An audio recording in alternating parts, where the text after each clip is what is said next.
Hello everyone, एक बार फिर से आपका स्वागत है हमारे इस चैनल पे, जहाँ पे आज हम आपके लिए लेकर के आए हैं स्वीजीज का किंक्ड डिमांड कर्व मॉडल। अब ये मॉडल किसके लिए है, क्या कहता है, वो आज हम इस वीडियो में डिस्कस करेंगे। देखिए, हमने ओलिगोपॉली के बारे में डिस्कशन किया कि ओलिगोपॉली जो मार्केट होती है, ओलिगोपॉली एंड उसका जो है फीचर्स क्या होते हैं, मीनिंग क्या होता है। साथ ही साथ जो है इसी से रिलेटेड एक टॉपिक आपका निकल के आता है, वो है ये वाला टॉपिक जो कि है स्वीजीज का किंक्ड डिमांड कर्व मॉडल। जब हमने ओलिगोपॉली के फीचर्स पढ़े थे, वहाँ हमने एक पॉइंट पढ़ा था कि यहाँ पे जो प्राइस होता है, जो यहाँ पे आपका चेंजेस होता है, वो काफ़ी ज़्यादा स्टिकी होता है, इतना जल्दी जो है प्राइस में चेंज नहीं आता।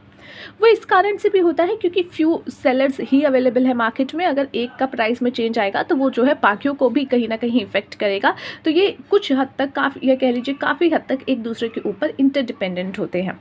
उसी को ध्यान में रखते हुए एक मॉडल यहाँ पे एक डेवलप हुआ था, जो कि स्वीजी मॉडल के नाम से यहाँ पे आपको दिखेगा, स्वीजी किंक्ड डिमांड कर्व मॉडल।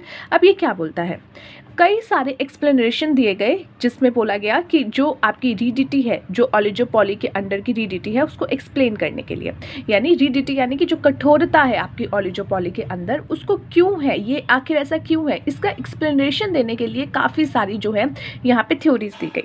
और उनमें से जो मोस्ट पॉपुलर एक्सप्लेनेशन है या मोस्ट पॉपुलर मॉडल है, वो है किंक्ड की demand curve hypothesis given by American economist Sweezy. ये अमेरिकन इकोनॉमिस्ट थे स्वीजी, जिन्होंने ये हाइपोथेसिस बनाया और उस पे जो है इन्होंने अपने ये डिमांड कर्व की हाइपोथेसिस थ्योरी यहाँ पे मॉडल डेवलप किया।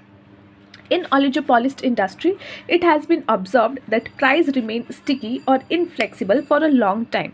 यानी जो ये oligopolist इंडस्ट्री है, इसके अंदर जो है ये ऑब्जर्व किया गया कि जो प्राइस है वो स्टिकी रहता है, यानी कि जो प्राइस है वो ज़्यादा हिलता नहीं है, ज़्यादा चेंज नहीं होता, ज़्यादा फ्लेक्सिबल नहीं होता, उसको जो है चेंज कर पाना इतना ज़्यादा ईजी नहीं होता और लॉन्ग टाइम तक सेम प्राइस चलता है। जैसे अगर आप देखो तो यहाँ पे पेप्सी, कोक, ये सारे क्या है, ये कोल्ड ड्रिंक्स के जो प्राइस हैं वो यूजुअली सेम रहते हैं, इतनी जल्दी बदलते नहीं हैं। अगर आप मिल्क देख लो, वहाँ पे भी जो है प्राइस इतना जल्दी नहीं बदलता, और बदलता है तो कहीं ना कहीं पूरी इंडस्ट्री में जितनी भी फर्म्स होती हैं वो सब बदल देती हैं, तो वो सब में चेंजेस ले आती हैं, वो सब अपने अपने प्राइसेस में चेंजेस ले आती हैं। तो ओलिगोपॉली इंडस्ट्री में ये ऑब्जर्व किया गया, जो प्राइस होता है वो स्टिकी होता है और उसमें जो है ज़्यादा फ्लेक्सिबिलिटी नहीं होती, वो इनफ्लेक्सिबल होता है एक लंबे समय तक के लिए। They tend to change infrequently even in the force of decline cost। ठीक है, यहाँ पे जो है तो टेंड टू चेंज इनफ्रीक्वेंटली होता है, चाहे भले ही आपका जो है कोस्ट डिक्लाइन हो रहा हो, आपका जो है कोस्ट डिक्लाइन आप फेस कर रहे हो, स्टिल जो है यहाँ पे आपकी चेंजेस इनफ्रीक्वेंटली रहेगी। Sweezies argue that the demand curve facing an oligopolist have a kink at the level of prevailing price। यहाँ क्या बताया गया कि स्वीजी के इस मॉडल में ये बात बताई गई कि जो आपका डिमांड कर्व बनता है, ये आपका डिमांड कर्व यहाँ पे आपका इस तरीके से बनता है, और ये कब होता है, जब आप ओलिगोपॉलिस्ट फेस कर रहे होते हो, और यहाँ पे एक पॉइंट ऐसा आता है जिसको किंक कहा जाता है, और ये लेवल आपका जो है प्रिवेलिंग प्राइस होता है। प्रिवेलिंग प्राइस यानी कि यहाँ पे यही प्राइस मार्केट में कहीं ना कहीं प्रिवेल होता है।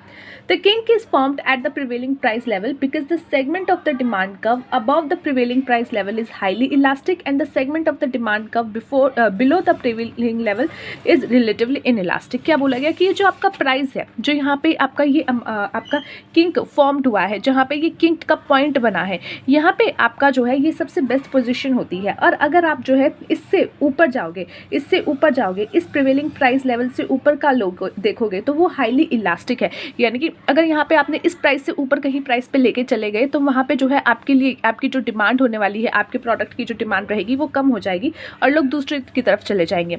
और वहीं इससे नीचे अगर आप देखोगे, यानी कि प्रिवेलिंग प्राइस से बिलो अगर आप देखोगे तो वो आपके लिए रिलेटिवली इनइलास्टिक होगा, कि यानी अगर इससे नीचे जा रहा है तो वो इनइलास्टिक है, ज़्यादा चेंजेस यहाँ पे नहीं आएंगे। तो ये एक किंक पॉइंट है, इससे ऊपर आपके लिए हाईली इलास्टिक है, चेंजेस बहुत जल्दी आ सकते हैं, और ये किंक पॉइंट से नीचे के प्रिवेलिंग पॉइंट पे अगर आप जाओगे तो वो आपके लिए इनइलास्टिक है, वहाँ इतनी जल्दी चेंजेस नहीं आएंगे। A kinked demand curve DD is shown with a kink at point C। तो ये आपका जो है किंक डिमांड कर्व है, जो कि आपका किंक शो कर रहा है इस पॉइंट पे, पॉइंट C पे। The prevailing price level is OP and the firm produces the sale output OQ। जो यहाँ पे प्रिवेलिंग प्राइस है, यानी जिस प्राइस पे मार्केट में प्रिवेलिंग हो रही है, जो जो प्राइस मार्केट में प्रिवेलिंग है, वो आपका लेवल है OP। फर्म जो है यहाँ पे प्रोड्यूस करता है और सेल करता है कितने आउटपुट, अपने OQ, यानी इस प्राइस पे जो है फर्म इतने आउटपुट्स जो है दे रहा है। जो अपर सेगमेंट है DC का, जो ये DC का अपर सेगमेंट है of the demand curve, DCD dash is relatively elastic and lower segment CD dash is relatively inelastic. तो ये जो आपका CD-1 है वो रिलेटिवली लेस इलास्टिक है। आपका जो है अभी हमने बात की थी, किंक पॉइंट से नीचे का जो पॉइंट है वो रिलेटिवली इन इलास्टिक होता है और उससे ऊपर वाला जो है ज़्यादा इलास्टिक होता है। तो वही बात की गई है कि ये जो पॉइंट है C से D डैश तक वो जो है इन इलास्टिक है। यहाँ पे आपका प्राइस में चेंज आने के कारण जो है ज़्यादा आउटपुट में चेंज नहीं आएगा, डिमांड में चेंज नहीं आएगा, लेकिन अपर पार्ट में अगर आपने हल्का सा भी चेंज किया तो वहाँ पर जो है आपके लिए चेंज आ जाएगा। जैसे आपने ये 10 रुपये का प्राइस है, प्रिवेलिंग प्राइस आपने 11 में बेच दिया तो लोग शिफ्ट हो जाएंगे, तो ये क्या है, इन इलास्टिक हो जाएगा आपके लिए। और वहीं अगर आपने नो कर दिया तो यहाँ पे ज़्यादा चेंज नहीं आएगा, थोड़ा बहुत आएगा, लेकिन ये आपके लिए एक रिलेटिवली इनइलास्टिक पोजीशन आपको देगा। The difference in elastic is due to the particular competitive reaction pattern assumed by the Kincke demand curve hypothesis। अब इस Kincke demand curve में एक hypothesis बनाया गया। hypothesis क्या होता है, जब आप कोई रिसर्च करते हो तो उससे पहले एक स्टेटमेंट रेडी कर लेते हो कि भाई ऐसा हो सकता है, और उसी के इर्द गिर्द अपने सारे पॉइंट्स बनाते हो और देखते हो, उसका कंक्लूजन निकालते हो। तो ये hypothesis यहाँ बनाया गया कि ये जो डिफरेंस है इलास्टिसिटीज़ के बीच में, ड्यू टू दिस ये इसलिए है क्योंकि एक पर्टिकुलर कॉम्पिटिटिव रिएक्शन आपकी मार्केट में है, जो कि आपको ये किंकी डिमांड कर्व के थ्रू दिखाया जा रहा है। अज्यूम करते हैं हर ओलिगोपोलिस्ट ये बिलीव करता है कि भाई if he lowers the price, कि अगर वो प्राइस लो कर देगा, ये प्रिवेलिंग लेवल से जो है लो कर देगा, तो उसके कॉम्पिटिटर भी उसको फॉलो करेंगे एंड उसके अकॉर्डिंग क्या हो जाएगा, प्राइस लो हो जाएगा मार्केट में। Whereas if he raise the price above the prevailing level, और वहीं पर अगर वो प्रिवेलिंग लेवल से ऊपर प्राइस लेके जाएगा तो कॉम्पिटिटर्स उसको फॉलो नहीं करेंगे, और इसकी वजह से क्या होगा, उसकी वजह से यहाँ पे मार्केट में प्राइस बढ़ेगा नहीं। तो मार्केट में जब प्राइस नहीं बढ़ेगा तो when an oligopolist lower the price of its product, the rival company firms feels that if they do not follow the price cut, their customer will run away and buy the product from the firm which lowered the price। और यहाँ पे जिस company ने अपना price नीचे किया है उस कंपनी की तरफ सारे लोग चले जाएंगे। तो लेट्स सपोज 4-5 कंपनी है मार्केट में जो कि ओलिगोपोलिस्ट मार्केट है, तो वहाँ पे एक कंपनी ने अपना प्राइस घटा लिया, तो बाकी कंपनीज भी सोचेगी कि यार अगर हमने नहीं घटाया तो सारे लोग इस तरफ चले जाएंगे, सारे लोग इसी से बाय करेंगे, हमसे नहीं करेंगे। तो ऐसे सिचुएशन में बाकी फर्म्स भी अपने प्राइस में थोड़ा सा कमी लाएगी। So in order to maintain their existence